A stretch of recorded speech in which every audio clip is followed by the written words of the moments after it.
नमस्कार। मणिपुर भारत का एक ऐसा राज्य जो आज भी हिंसा की आग में जल रहा है। 2 साल पहले भड़की जाति हिंसा अब भी पूरी तरह खत्म नहीं हुई है और हालात इतने भयावह है कि राज्य सरकार हो या केंद्र सरकार, कोई भी इसे नियंत्रित करने में पूरी तरह सफल नहीं हो पाया।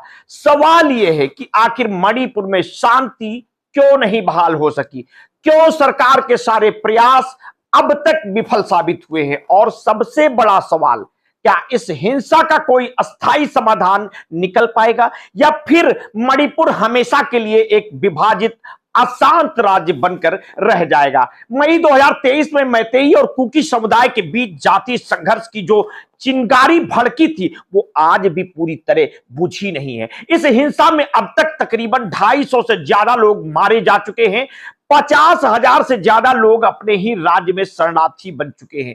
इंफाल घाटी में रहने वाले मैतेई समुदाय और पहाड़ी क्षेत्रों में बसे कुकी समुदाय के बीच ये टकराव कोई नया नहीं था, लेकिन जब मैतेई के लोगों ने जनजातीय दर्जे की मांग उठाई तब इस संघर्ष ने हिंसक रूप धारण कर लिया और यह दर्जा मिलने से उन्हें सरकारी नौकरियां और जमीन खरीदने के विशेषाधिकार मिल जाते, जिससे कुकी समुदाय के लोगों को यह डर सताने लगा कि वे और हाशिए पर चले जाएंगे। इसी डर और असुरक्षा की भावना ने मणिपुर को आज एक युद्ध क्षेत्र बना दिया है, जहां न कानून का डर है न इंसानियत का। भारत सरकार ने इस हिंसा को रोकने के लिए कई कदम उठाए हैं। राज्य को 2 जातीय जोनों में बांट दिया गया है और इन क्षेत्रों के बीच एक बफर जोन बनाया गया है जहां केंद्रीय सुरक्षा बलों की तैनाती की गई है। लेकिन क्या यह समाधान था या सिर्फ हिंसा को 2 अलग अलग इलाकों में सीमित करने की रणनीति? अगर सरकार को लगता था कि महज सुरक्षा बल तैनात करने से शांति लौट आएगी तो यह उसकी सबसे बड़ी भूल थी। यह समस्या केवल कानून व्यवस्था की नहीं थी बल्कि सामाजिक, राजनीतिक और प्रशासनिक असफलता की भी थी, जिसे सरकार ने कभी गंभीरता से समझने की कोशिश ही नहीं की। स्थिति तब और बिगड़ गई जब कुकी समुदाय के नेताओं ने अपने क्षेत्र में बाहरी लोगों और सामान की आवाजाही पर रोक लगा दी। उन्होंने साफ कर दिया कि जब तक उनकी अलग प्रशासन की मांग नहीं मानी जाएगी तो किसी तरह की सामान्य स्थिति को स्वीकार नहीं करेंगे। क्या यह संकेत नहीं देता कि मणिपुर अब एक राज्य के रूप में बिखर रहा है? क्या यह अस्वीकार्य नहीं है? भारत का एक हिस्सा अपनी ही सरकार की नीतियों को मानने से इनकार कर रहा है। स्थिति को नियंत्रित करने में नाकामयाबी के चलते अंततः फरवरी 2024 में राज्य में राष्ट्रपति शासन लागू कर दिया गया। मुख्यमंत्री एन बीरेन सिंह को इस्तीफा देना पड़ा क्योंकि उन पर आरोप लग रहे थे कि वे मैतेई समुदाय का पक्ष ले रहे हैं और कुकी लोगों के खिलाफ भेदभाव कर रहे हैं। लेकिन क्या मुख्यमंत्री को हटाना ही समाधान था?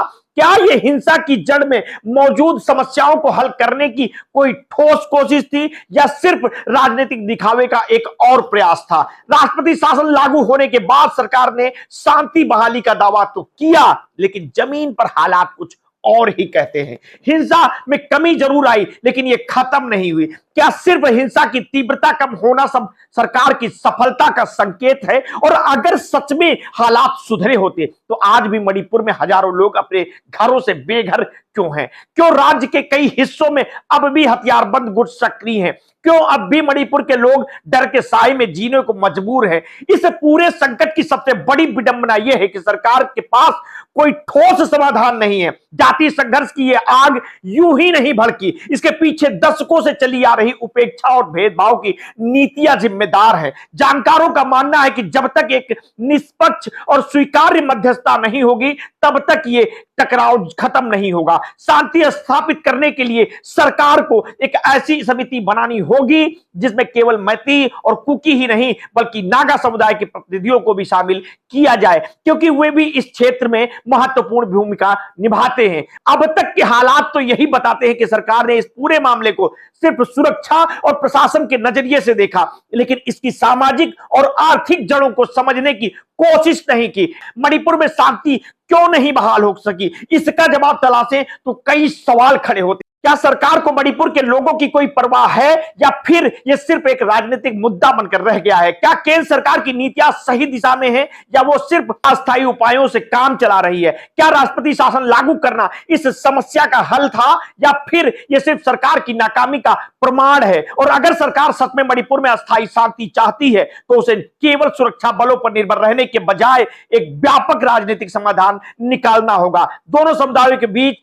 संवाद को बढ़ावा देना होगा और उनके वास्तविक मुद्दों को समझना होगा। और अगर सरकार एक निष्पक्ष शांति समिति का गठन करती है जिसे सभी पक्ष स्वीकारे तो यह संकट सुलझ सकता है। जातीय संघर्ष का एक बड़ा कारण संसाधनों की कमी और असमान वितरण भी है। अगर सरकार सभी समुदायों को समान अवसर दे तो यह जातीय संघर्ष को कम कर सकता है, लेकिन अब तक सरकार की ओर से ऐसा कोई ठोस प्रयास नहीं किया गया है। सरकार अस्थायी उपायों पर निर्भर है जो स्थिति को अस्थायी रूप से सुधारने में नाकाम हो रही है। जब तक इस संघर्ष के मूल कारणों को दूर नहीं किया जाएगा तब तक शांति बहाली की उम्मीद बेकार है। मणिपुर की मौजूदा स्थिति सिर्फ एक राज्य का संकट नहीं है, यह इस बात का प्रमाण है कि अगर जातीय संघर्षों को सही समय पर हल नहीं किया गया तो वे एक लंबे और जटिल संकट में बदल सकते हैं। सवाल यह है कि सरकार कब तक इस संकट को नजरअंदाज करती रहेगी? क्या मणिपुर के लोग हमेशा के लिए इस हिंसा और अनिश्चितता के साथ जीने को मजबूर रहेंगे या फिर सरकार कोई ऐसा कदम उठाएगी जिससे इस समस्या का अस्थायी समाधान